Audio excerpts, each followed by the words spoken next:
വധശ്രമത്തിന് അങ്ങയുടെ കീഴിലുള്ള പോലീസ് ചെടിച്ചട്ടി വെച്ചും ഹെൽമറ്റ് വെച്ചും ഇരുമ്പുവടി വെച്ചുകൊണ്ടും വധിക്കാൻ ശ്രമിച്ചു എന്ന് പറഞ്ഞ് വധശ്രമത്തിന് കേസെടുത്ത മാറ്ററിൽ അങ്ങ് പറഞ്ഞെന്താ? ജീവൻ രക്ഷാ പ്രവർത്തനമാണ്, മാതൃകാ പ്രവർത്തനമാണ്. അങ്ങ് ഈ ഭരണഘടനാപരമായ സ്ഥാനത്തിരുന്നുകൊണ്ട് അങ്ങനെ ഒരു വാക്ക് പറയാമായിരുന്നോ? അങ്ങ് എത്ര ചെറുതായി പോയി. അങ്ങ് ഒരു വലിയ വളരെ ഒരു ചെറിയ മനസ്സുള്ള ഒരാളായി ചുരുങ്ങിപ്പോയില്ലേ? ഈ കുട്ടികളെ ഇതുപോലെ തല്ലുന്നത് കണ്ടിട്ട് പോലീസ് വധശ്രമത്തിന് കേസെടുത്തിട്ട് അത് മാതൃകയാണ്, ജീവൻ രക്ഷാ പ്രവർത്തനമാണ്, ഇനിയും അത് തുടരണം എന്ന് പറഞ്ഞപ്പോഴല്ലേ കേരളം മുഴുവൻ ഈ അതിക്രമം നടന്നത്? പിന്നെ രാജാവിനേക്കാൾ വലിയ രാജഭക്തി കാണിക്കാൻ ഉദ്യോഗസ്ഥന്മാർ എന്തെല്ലാമാണ് നടന്നത്? കണ്ണൂരിൽ ഒരു പെൺകുട്ടിയുടെ കൈതല്ലി ഒടിച്ചു, തിരുവനന്തപുരത്ത് മൂക്കിന്റെ പാലടിച്ചൊടിച്ചു ഒരു പെൺകുട്ടിയുടെ, വേറൊരു പെൺകുട്ടിയെ നിലത്തിട്ട് മുടിയിൽ പോലീസുകാർ ബൂട്ടിട്ട് ചവിട്ടി നിന്നു. എത്ര ക്രൂരമായി ഇപ്പോഴും കിടക്കുകയാണ് അനന്തപുരി ആശുപത്രിയിൽ. അനങ്ങാൻ വയ്യാതൊരു പെൺകുട്ടി മാറി നിന്നാണ് സമരത്തിൽ ചെന്ന് പുറയിൽ അടിച്ച് സെർവിക്കൽ തകരാറുണ്ടാക്കി. മാറി നിന്നൊരു കുട്ടിയെ പോയിട്ടാണ് പോലീസ്, പുരുഷ പോലീസുകാർ. എന്തൊരു ക്രൂരതയാണ് നിങ്ങൾ ഞങ്ങളുടെ കുട്ടികളോട് കാണിച്ചത്. കേരളം മുഴുവൻ നൂറുകണക്കിന് പേരെ നിങ്ങൾ അറസ്റ്റ് ചെയ്തു, നൂറുകണക്കിന് പേർ ആശുപത്രികളിലായി, നിരവധി ആളുകൾ. ഒരു പോലീസ് ഉദ്യോഗസ്ഥൻ ഫ്ലോറിഡയിൽ ഒരു കറുത്ത വർഗക്കാരനോട് ചെയ്തതുപോലെ കഴുത്ത് ചേർത്ത് പിടിച്ച് അവനെ ശ്വാസം മുട്ടിച്ച് കൊല്ലാൻ നോക്കി. നിങ്ങളുടെ ഗൺമാൻ, നിങ്ങളുടെ ഇടതും വലതും ഭാഗത്ത് കിടക്കുന്നവർ ക്രൂരമായി ഞങ്ങളുടെ കുട്ടികളെ തല്ലി. നിങ്ങളുടെ വാഹനം കടന്നുപോയതിനു ശേഷം ആരധികാരം കൊടുത്തു? ആരാണ് അധികാരം കൊടുത്തത്? എന്നിട്ട് ഞങ്ങൾ പ്രൈവറ്റ് കംപ്ലൈന്റ് കൊടുത്തു, കോടതി FIR ഇടാൻ പറഞ്ഞിട്ട് അവർക്ക് സമയമില്ല. നിങ്ങളുടെ കൂടെ നടക്കുന്നവർ ഈ നാട്ടിലെ നിയമം അനുസരിക്കുന്നില്ല. നിങ്ങളുടെ ഇടതും വലതും നടക്കുന്ന ഈ ഗൺമാന്മാർ പോലീസ് സ്റ്റേഷനിൽ വിളിച്ചിട്ട് പോകുന്നില്ല. പിന്നെ നാട്ടിൽ ആര് പോവും? പോലീസ് സ്റ്റേഷനിൽ ആര് പോവും? ആര് നിയമം അനുസരിക്കും? ആര് നിയമം അനുസരിക്കും? ഒരു കോടതി പറഞ്ഞിട്ട് പോലീസ് രണ്ടാമത്തെ പ്രാവശ്യം പറഞ്ഞിട്ട് സമയമില്ല. നിങ്ങളുടെ ഇടതും വലതും നടക്കുന്നവർ നിയമം അനുസരിക്കുന്നില്ല. ന്യായം വേണ്ട ഈ നാട്ടിൽ? അന്യായമാണോ ചെയ്യുന്നത്? എന്തിനും കൂട്ടു നിൽക്കാണോ? എന്തിനും കൂട്ടു നിൽക്കുന്ന പരിപാടിയാണോ? എന്നിട്ടാണ് ഞങ്ങളോട് സഹകരിക്കണമെന്ന് പറഞ്ഞ് ഞങ്ങളുടെ പിള്ളേരെ മുഴുവൻ അടിച്ച് ആശുപത്രിയിലാക്കി, ജയിലിലാക്കി, കരുതൽ തടങ്കലിൽ അറസ്റ്റ് ചെയ്ത്. ഇവിടെ എന്താ സ്റ്റാലിന്റെ റഷ്യയാണ് ഇത്? നിങ്ങൾ എന്താ കരുതിയത്? സ്റ്റാലിന്റെ റഷ്യയാണിത്. ഇത് ജനാധിപത്യ കേരളമാണ്. ഓർത്തു വെച്ചോ, ജനാധിപത്യ കേരളം.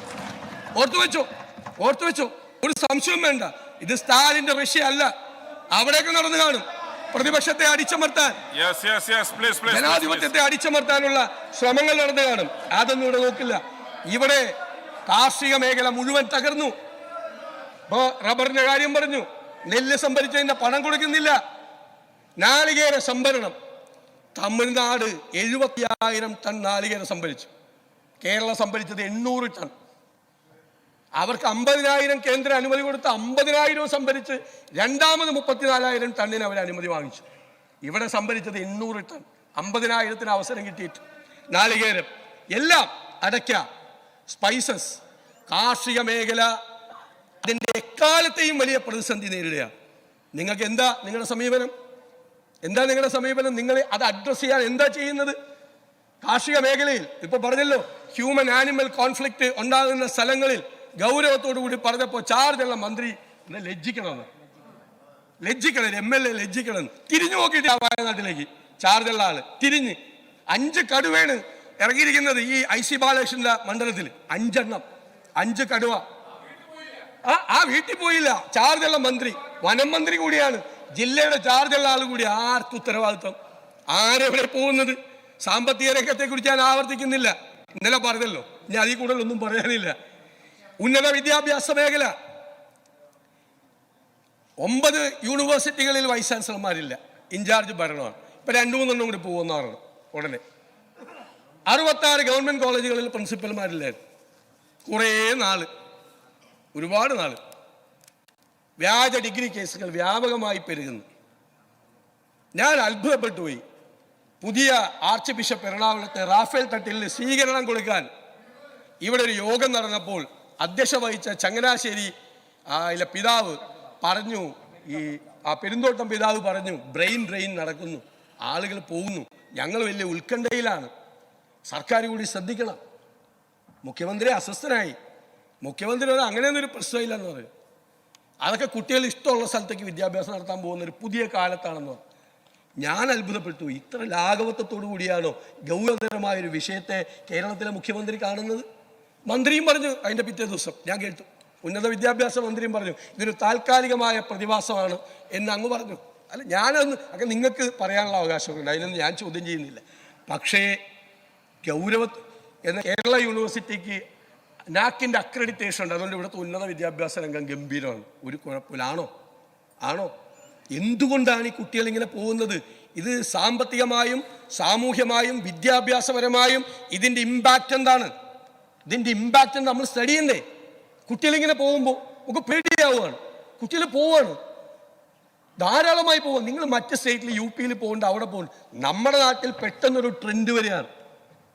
35-40, ഞാൻ എൻ്റെ ഓഫീസിലിരിക്കുമ്പോൾ, നിങ്ങളിരിക്കുമ്പോൾ 35-40 ലക്ഷം രൂപയ്ക്ക് വീട് പ്ലഡ്ജ് ചെയ്ത് ആ പൈസയായിട്ട് അങ്ങ് പോവാണ്. അവിടെ തിരിച്ചു വരുമോ? അവിടെ നിന്ന് റെമിറ്റൻസ് അയക്കുമോ? ജോലി കിട്ടിയ സാധാരണ യൂറോപ്പിൽ പോയാൽ റെമിറ്റൻസ് വരാറില്ല. ഗൾഫിൽ പോയ പോലെയല്ല, ഗൾഫിൽ നിന്ന് റെമിറ്റൻസ് വരും, യൂറോപ്പിൽ പോയാൽ റെമിറ്റൻസ് വരില്ല. നമ്മുടെ ഇക്കോണമി എങ്ങനെ ബാധിക്കും? ഇവിടെ നിന്ന് ഇത്രയും കോടി രൂപ അങ്ങോട്ട് സൈഫൺ ചെയ്ത് പോവുകയാണ്. എന്തുകൊണ്ട് കുട്ടികൾ പോകുന്നു? നമുക്ക് എന്ത് ചെയ്യാൻ പറ്റും? ഒന്ന് ആലോചിക്കണ്ടേ? ചർച്ച ചെയ്യണ്ടേ? അതെല്ലാം ഓക്കെയാണ് എന്ന് പറഞ്ഞ് പോകുന്ന രീതിയാണ്. ആരോഗ്യരംഗത്തെക്കുറിച്ച് ഞങ്ങൾ പറഞ്ഞു, മരുന്നില്ല. ആകെ സംസ്ഥാനത്ത് ഒരാൾ മാത്രം മരുന്നുണ്ടെന്ന് പറയുള്ളൂ, ആരോഗ്യമന്ത്രി മാത്രം. മരുന്നില്ല. മെഡിക്കൽ സർവീസസ് കോർപ്പറേഷന് കാശ് കൊടുക്കാനുണ്ട്, സപ്ലൈക്കോ കോടികൾ കൊടുക്കാനുണ്ട്. കേരളത്തിൽ വിലക്കയറ്റം ഉണ്ടാകുമ്പോൾ ഇടപെടുന്ന നമ്മുടെ അഭിമാനമായ സ്ഥാപനമല്ലേ സപ്ലൈക്കോ. ഒരു സാധനം അവിടെ സപ്ലൈ ചെയ്യുന്നില്ല, ആരും ടെൻഡറിൽ ആരും പങ്കെടുക്കുന്നില്ല. എത്ര കോടി രൂപയാണ് അവർക്ക് കൊടുക്കാനുള്ളത്?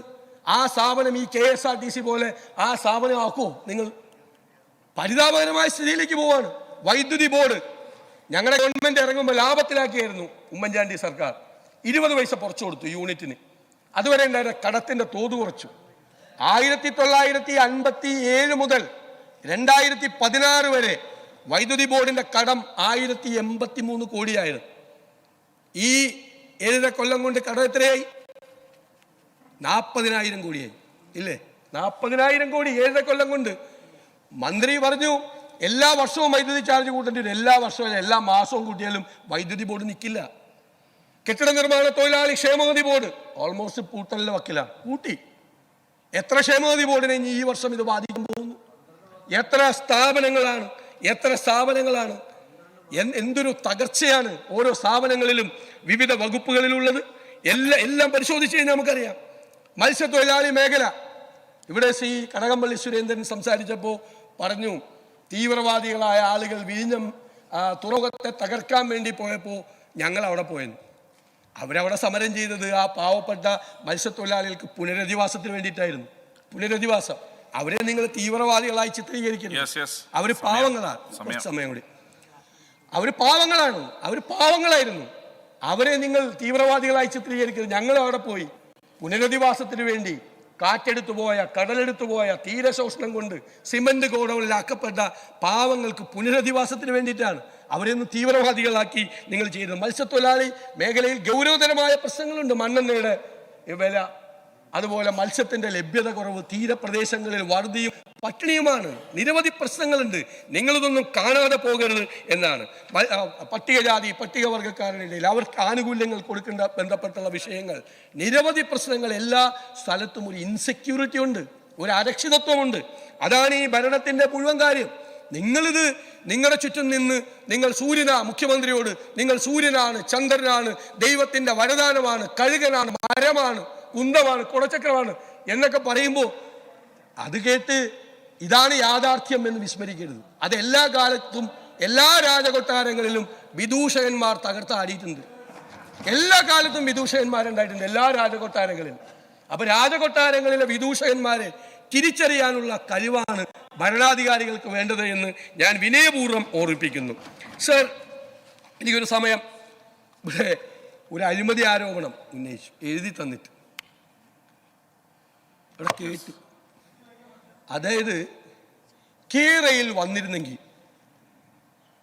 കേരയിൽ വന്നിരുന്നെങ്കിൽ കേരളത്തിലെ IT രംഗം ഭയങ്കരമായിട്ട് കുതിച്ചു വരുമായിരുന്നു.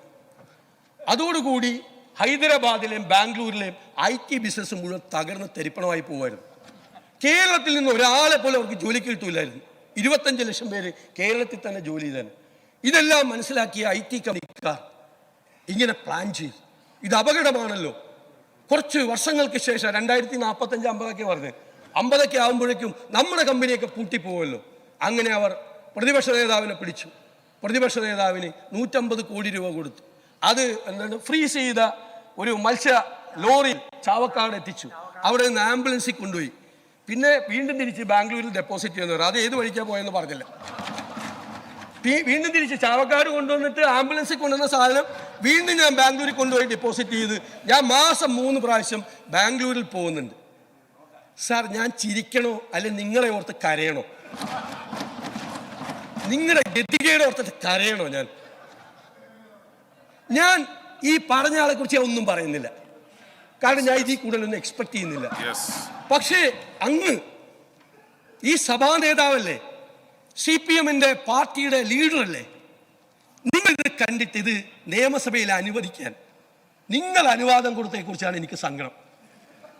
I feel sympathy to you. നിങ്ങളോട് എനിക്ക് സഹതാപം തോന്നുന്നു, മുഖ്യമന്ത്രിയോട്. അങ്ങേ പോലെ ഒരാൾ ഇത് വായിച്ചിട്ട് അല്ല